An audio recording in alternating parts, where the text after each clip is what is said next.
Hello, good morning students. This is Mantu Kumar from Shantiniketan Jubilee School, Motihari, and here I am teaching you geography of class 7th.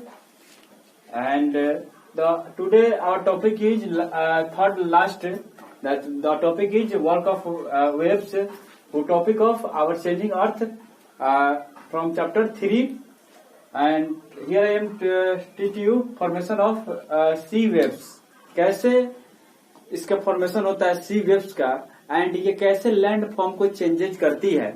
इसके पीछे पिछली class में हम लोगों ने पढ़ा है कि बाय रिवर कैसे हमारे लैंड फॉर्म को चेंजेज करती है, कई सारे पार्ट में चेंज करती है। जैसे आपका लेक का फॉर्मेशन, ऑक्सबो लेक का फॉर्मेशन, मियांडर्स का फॉर्मेशन कैसे होता है, ये चूंकि टोटल बाई रिवर द्वारा ही, एंड फिर आपका फ्लोड प्लेन्स जो है वो भी कैसे फॉर्मेशन होता है। एंड लास्ट था एक वर्क ऑफ रिवर का डेल्टाज, जैसे पिछली कक्षाओं में पढ़ाया गया था अबाउट डेल्टाज, कैसे फॉर्मेशन होता है डेल्टाज का। अब उसी तरह वर्क ऑफ वेव्स, ये वेव्स भी जो तरंग जिसको हिंदी में बोलते हैं, वेव्स भी ये हमारे लैंडफॉर्म को चेंजेस करती है।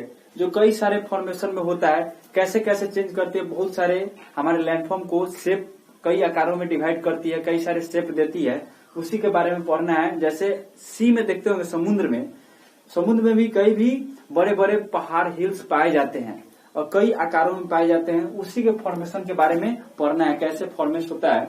तो देन आप अपने बुक में देखेंगे पेज नंबर ज्योग्राफी के एसएसटी बुक पेज नंबर 130 में, तो वर्क ऑफ वेव्स यहाँ पे दिया हुआ है, पढ़ेंगे।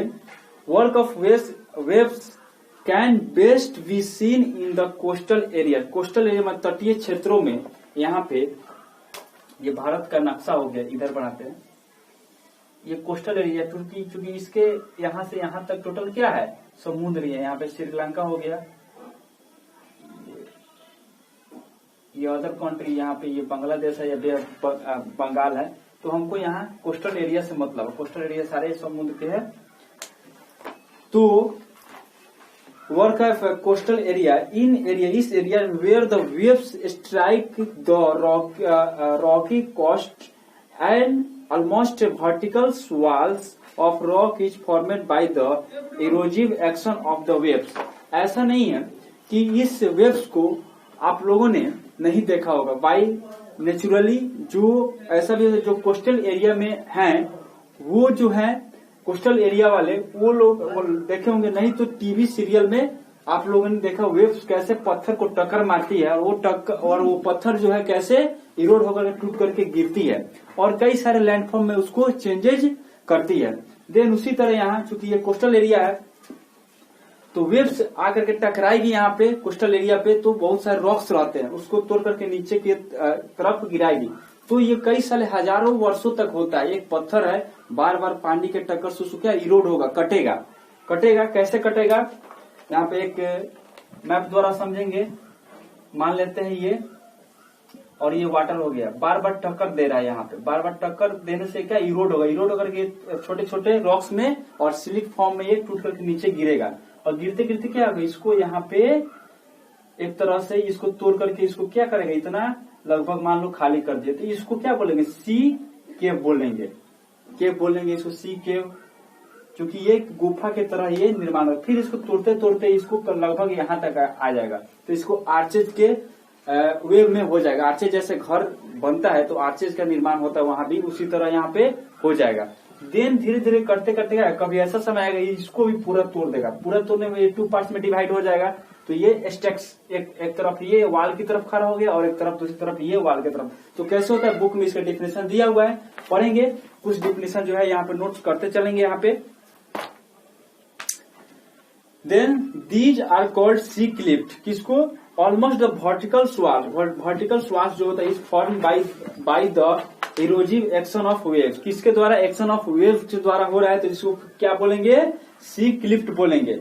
एंड व्हेन, जब sea waves strike constantly at the rock, जो स्ट्राइक करते हैं कॉन्स्टेंटली उसको लगातार कर crack develop which gradually become wider and larger creating hollows in the rocks, क्योंकि ये रॉक्स में काफी बड़े आकार क्षेत्र में और बड़े तो क्या होल कर देते हैं, जिसको छिद्र कर देते हैं, जिसको सीके बोले जाता है। वही बता रहा है कि hollows in the rocks over a period of time, काफी लॉन्ग समय, क्योंकि काफी लंबा समय लगता है इसको इरोड होने में। ऐसा नहीं है कि एक बार यहाँ पे वेव्स टक्कर मारा और टूट के नीचे गिर गया और इसमें छिद्र हो गया, हॉल्स हो गया, ऐसा नहीं होता है।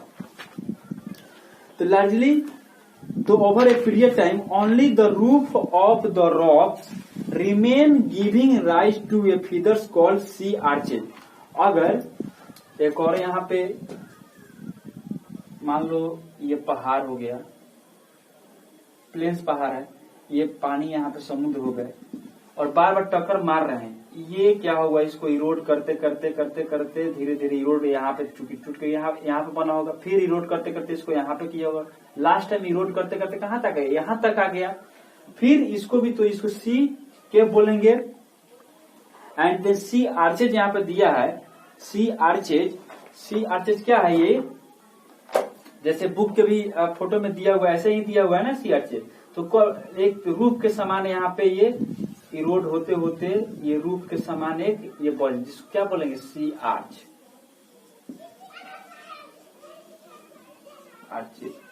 आर्च मतलब तोरण होता है, प्रवेश द्वार को कहा जाता है। तो एक द्वार की तरफ एक बन गया यहाँ पे और ऊपर क्या है, एक छत की तरफ रह गया।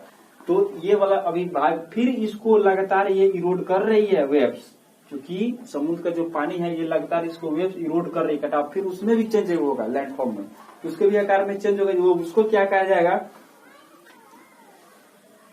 तो एज ए इरोजन कंटिन्यू, अब उसको इरोजन कंटिन्यू कर रही है, ठीक। The roof to collapse leaving only the walls. अब क्या होता है कि इरोड करके ये क्या होता है कि एक तरफ से केवल ये वाल की तरफ, इसको भी इरोड करके लगातार क्या किया, यहाँ तक कट गई। जब यहाँ तक ये कट जाएगा, यहाँ तक मान लो कट गया पूरा, तो ये क्या होगा, एक दीवार की तरफ दो पार्ट्स में डिवाइड हो गया, एक ये और एक, चूंकि इसको भी समुद्र क्या की तोड़ दी कटाव करके, तो ये आपका इसको क्या कर, living the walls these are called stacks, इसको स्टैक्स बोलेंगे, STACKS, स्टैक्स इसको बोलेंगे, चूंकि ये भी स्टैक्स हो गया, क्योंकि लगातार इसको इरोड कर रही वेव्स। तो स्टैक्स ये एक वाल की तरफ, एक पिलर की तरह, खंबे की तरह ये क्या हो गया, खड़ा हो गया, जिसको क्या बोलेंगे, स्टैक्स बोलेंगे। Which further get eroded to form stumps, जो किसके जिससे होता है further to eroded to forms stumps द्वारा। द डिपोजिशनल, उसके लास्ट पैराग्राफ में दिया हुआ है, द डिपोजिशनल जो डिपोजिट हो रही है एक्शन द सी वेव्स, किसके द्वारा, action the sea waves result in the formation beaches, result in the जो लगातार इसके द्वारा फॉर्मेशन हो रहा है, फिर भी टूट करके गिर रहा है, जिसके कारण रिजल्ट किसका क्या आ रहा है कि बीचेज का भी एक फॉर्मेशन होता है। हाउ टू, यहाँ पे हाउ टू एक फॉर्मेशन ऑफ बीचेज, यहाँ पे क्वेश्चन हो सकता है कि बीच का फॉर्मेशन कैसे होता है। जो समुद्र के किनारे बीच जो होता है वो फॉर्मेशन कैसे हुआ है उसके बारे में यहाँ पे जानेंगे, दिया हुआ है। तो एक एग्जांपल के तरफ हम यहाँ बताएंगे, पहले पढ़ेंगे, उसके बाद the depositional action of the sea waves, क्योंकि सी वेव्स के कारण ही होता है, बीचेज किसके कारण होता है, सी वेव्स, लिख सकते हैं यहाँ पे सी वेव्स, क्योंकि वेव्स के बारे में ही पढ़ रहे हैं, sea waves. Then waves result in the formation of beaches.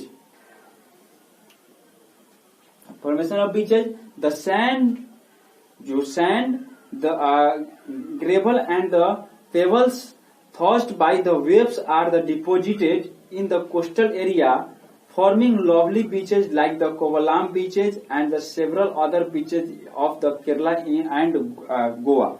जो यहाँ पे बीचेज का फॉर्मेशन कैसे हो रहा है, मान लो कि ये सी हो गया, यहाँ पे सी है और इसको इरोड करके लगातार कई छोटे छोटे, चूंकि लगातार ये इसको टक्कर मार करके इरोड कर रही है, पत्थर कंकर ईंट सिलिट जो भी है छोटे छोटे कण में भी, तो इसको तोड़ करके कहीं ना कहीं अपने किनारे ये जमा कर रही है। पहले यहाँ पे गड्ढा है, यहाँ पे पहले पहाड़ था ऊंचा सा, फिर इसको इरोड करते तोड़ते तोड़ते क्या कि इस पठार को क्या कि तोड़ते तोड़ते नीचे सिलिट, वो छोटे छोटे रॉक्स और सिलिट, बालू कंक्रीट, इसमें क्या निकलेंगे, बालू कंक्रीट ही निकलेंगे पत्थर अगर तोड़ते हैं तो उसको तोड़ के कहीं ना कहीं नीचे वो डिपोजिट कर रही है। यहाँ पर डिपोजिट करते करते क्या कि एक स्लोप काफी लॉन्ग एरिया में, जैसे कि पता है कि समुद्र की जब लहरें आती है तो उसके साथ कई सारे रॉक्स या जो भी समुद्र में जीव जंतु पाए जाते हैं, छोटे छोटे जो आपका झींगा होता है, कंकर पत्थर ईंट होते हैं, उसके साथ आते हैं, लहर के साथ आते हैं। जब लहर वापस की तरफ जाती है तो कई सारे डिपोजिशनल्स जो क्ले है, मिट्टी है, सैंड ड्यून्स है, डस्ट पार्टिकल्स वो छोड़ के चली जाती है। तो वैसे ही ये तोड़ करके ये क्या नीचे इरोड करके आ रहे डिपोजिशनल, फिर ये पानी के साथ जा रहा, फिर वो कैरी करके आ रहा है यहाँ पे और फिर यहाँ पे छोड़ देगी।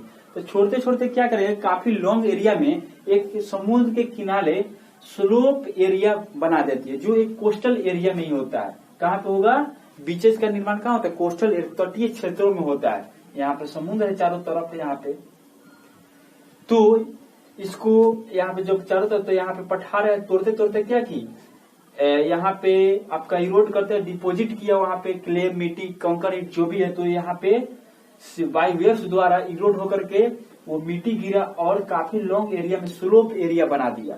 स्लोप एरिया बन जाएगी जहाँ पे काफी कई किलोमीटर तक आप जाएंगे तो वहां पे आप नहीं डूब पाएंगे, वेव्स आएंगे पानी का और फिर वो वापस चली जाएगी।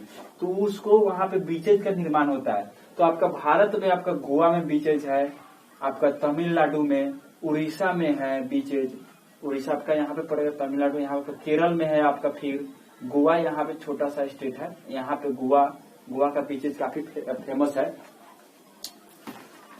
देन तो यहाँ बुक में दिया हुआ है coastal area forming lovely beaches like the Kovalam beach and the several other beaches of the Kerala and Goa. और भी जो बीचेज है कहाँ है, केरला एंड गोवा में है।